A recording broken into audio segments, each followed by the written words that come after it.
Moabe também se opõe, mas em vão. Israel acampa agora nas planícies de Moabe, tendo apenas o Jordão entre ele e a terra prometida. Mas onde está o seu direito de ali entrar? Se o inimigo não se pode opor-se-lhe pela força, tentará fazê-lo por outro meio, colocando sobre a maldição o povo que a tinha, com efeito, bem merecido. Balaque envia mensageiros a Balaão. A grande questão nessa cena tão impressionante é esta: poderá Satanás vencer nos seus desejos, amaldiçoando o povo de Deus de maneira a impedi-lo de entrar no país da promessa? É do mais alto interesse ver o caráter especial desta profecia. É Deus que, de sua própria vontade, entrevém contra o inimigo para tomar o partido do seu povo, e isto mesmo sem ele saber ou sem que lhe peça. Esta profecia não é, como são quase todas, um apelo à consciência do povo, acompanhada de promessas ocultas para manter a fé do remanescente no meio das contradições. O povo não sabe nada. Talvez murmure ainda nas suas tendas, tão belas aos olhos do profeta, que vê a visão do Todo-Poderoso, acerca dos caminhos de Deus a seu respeito. É Deus declarando os seus próprios pensamentos e confundindo a malícia de Satanás, o inimigo com o qual tem de tratar. É por isso que esta profecia é tão completa. Apresenta-nos em espírito toda a nossa parte, literalmente a parte de Israel, como é evidente na quarta profecia, a separação, a justificação, a beleza aos olhos de Deus, tudo o que responde à presença do Espírito de Deus e a coroa de glória pela vinda da estrela de Jacó, do próprio Cristo na sua glória. Não se trata simplesmente da redenção no início da viagem de Israel e da alegria que daí resulta ou resultou, mas sim no fim da viagem, quando toda a infidelidade do povo tem sido manifestada, a sua infidelidade, mesmo depois de o Senhor o ter trazido a si, poderá Satanás conseguir os seus intentos? Não. Quando Moisés, nessas mesmas planícies de Moabe, teve razão para dizer, mencionando o comportamento deles para com Deus, vós tendes sido um povo perverso e rebelde, desde o dia em que vos conheci. E com efeito, eles tinham sido excessivamente rabugentos, um povo de dura cerviz, não o sabemos nós? Deus diz, pela boca de Balaão, testemunha involuntário da verdade, não viu iniquidade em Jacó, nem contemplou maldade em Israel. Note o capítulo 23, versículo 21. Que testemunho! Que graça maravilhosa!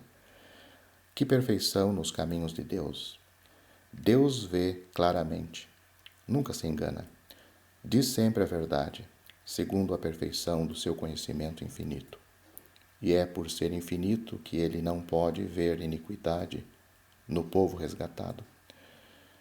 E como poderia vê-la naqueles que são lavados no sangue do Cordeiro? Deus não o quer. Nos seus caminhos para com seu povo, Deus verá tudo, tomará conhecimento de tudo. Mas, quando se trata do acusador, é uma questão de justiça. Deus não vê senão isto. Segundo os desígnios da sua graça, ele deu um resgate. Os pecados do seu povo foram expiados. Em justiça, Deus não podia ver esses pecados. A boca do acusador é, pois, obrigada a confessar que não os há. Que não há poder no inimigo contra Jacó.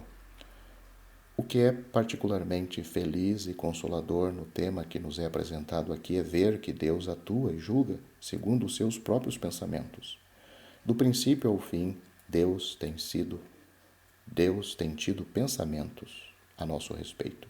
Faz o que era necessário para conciliar todos os seus caminhos no seu conhecimento, no seu cumprimento, com as exigências da justiça eterna. Mas tem esses pensamentos a nosso respeito e atua para conosco em consequência. A fé apreende esses pensamentos de Deus, aceita-os, funda-se neles.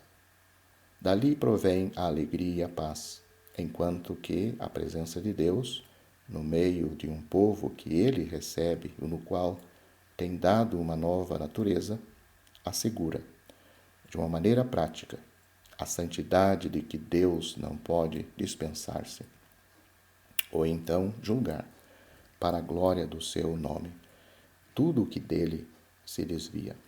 Mas aqui é Deus atuando, julgando, a despeito de tudo, segundo os seus próprios pensamentos. Balaão era um triste personagem. É forçado a ver de longe a bênção de Deus sobre o seu povo.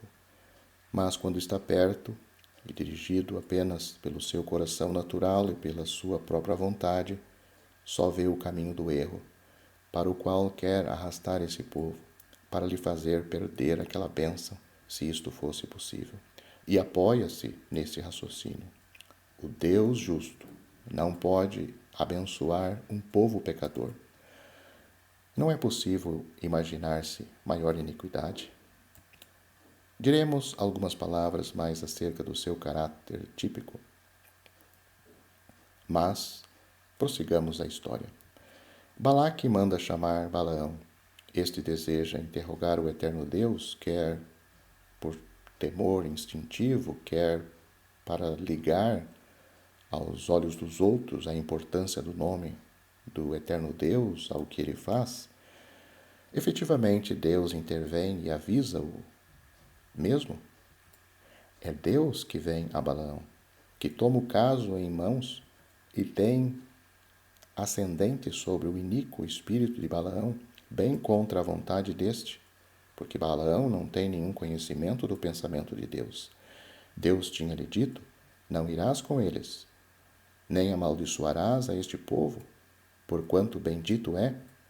E qual é a sua resposta? O Senhor recusa deixar-me ir convosco.